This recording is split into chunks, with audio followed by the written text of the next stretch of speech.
Hi, I'm Dr. Conseco. I'm Dr. Eisfelder. And this is The Frontline ER.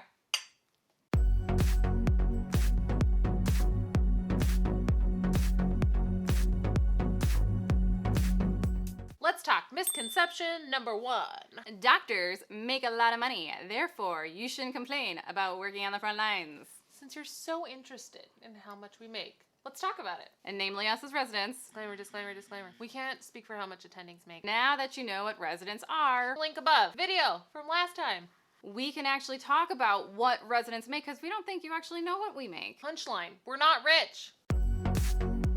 Remember from our previous video that as residents, we sign a contract to work in a specific specialty that we've chosen. It's an apprenticeship type contract. We get told when we're going, where we're going, and this is how much we're gonna pay you, and that's it. We work many, many hours, and it might translate into a lower hourly rate than you might think. We do not make hundreds of thousands of dollars. Someday we might when we graduate. But not always. Right now, we work up to 80 hours a week as residents. And the reason why we don't work more is because of some laws that came into place in 2003 after some bad patient outcomes. So we're not working more than 80 hours a week as residents.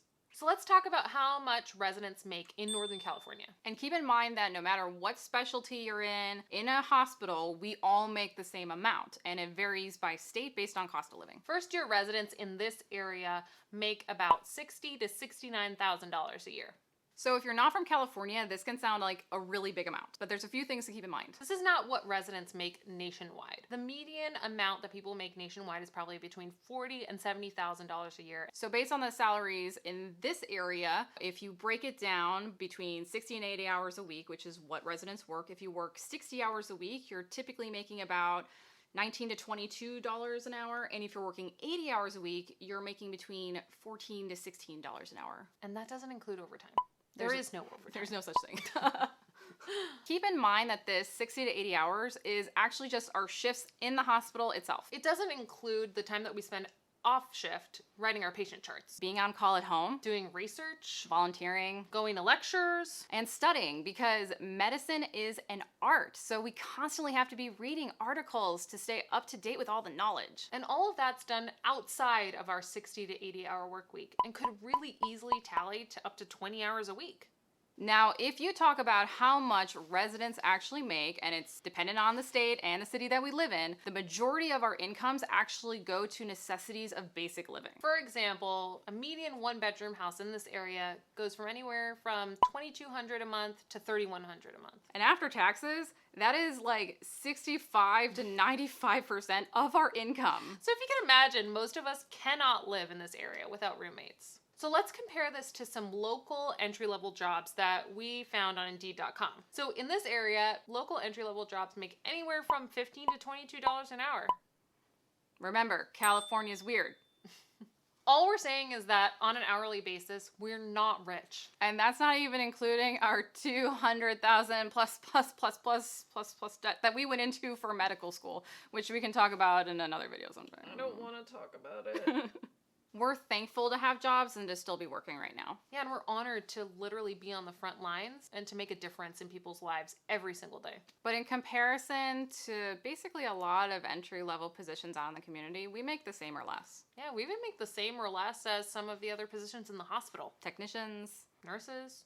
And we do this willingly because that was part of the gig. And there's light at the end of the tunnel because one day we'll graduate and make that big attending money. But we can't make money if we're dead.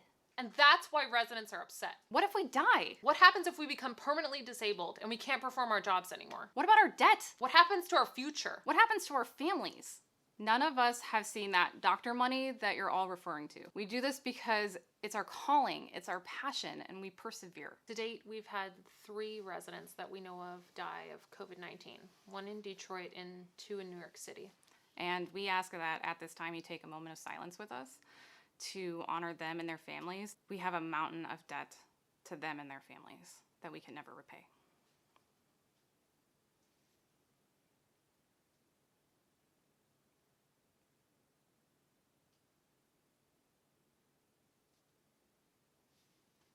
We work hard. We're passionate people. And we want to be there for our patients. We want to make a difference every day, even during a time like this. Have you ever heard of a resident not showing up for their jobs? But we want to be protected, and we want our families to be protected. And part of what protection translates into is compensation. It's money for both the hard work for what you're doing and unintended losses. We're now putting our lives on the line regularly, multiple times a day. Circumstances have changed. In any recent history, this hasn't happened with residents in training. And to ask to be protected so that we can ensure our futures after over a decade of education and training is not a ridiculous ask. And whether that translates to needed protective equipment, Hazard pay, life or disability insurance, medical school debt forgiveness, it's still to be determined, but it has to be considered. and if your response to this is, it doesn't matter, you signed up for this, Stay tuned to our next video. where we go over that misconception. Class is up. 3, 2. Hold up. Sorry.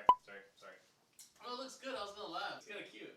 I think he gets scared with your clapping. I think that's one of the things that scares him. Could we maybe not do the clap? You could just be like 3, 2. I'm sorry, my dog runs my life. All right.